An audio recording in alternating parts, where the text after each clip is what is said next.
একদা এক গ্রামে এক পাতি শিয়াল বাস করত। কিছুদিন খাবার না খেয়ে খেয়ে শিয়ালের পেটটা একেবারে চুপসে গেল। একদিন সে বাধ্য হয়ে খাবারের সন্ধানে বেরিয়ে পড়ল। পথে যেতে যেতে হঠাৎ তার চোখে পড়ল একটা ওক গাছের খোড়লে বেশ কিছু রুটি আর মাংস রাখা আছে।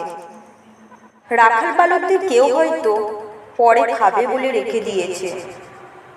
পাতি শিয়ালটা ওই খাবার দেখে খোড়লের ভেতর ঢুকে পড়ল আর গপ গপ করে খাবারগুলো সব চেটে পুটে খেয়ে নিল।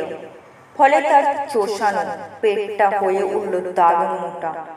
এবার সে খোড়ল থেকে বেরোতে পারল না। অনেক চেষ্টা করেও বেরোতে না পেরে সে কেউ কেউ করে কাঁদতে লাগলো। পথ দিয়ে তখন আরেকটা শিয়াল যাচ্ছিল।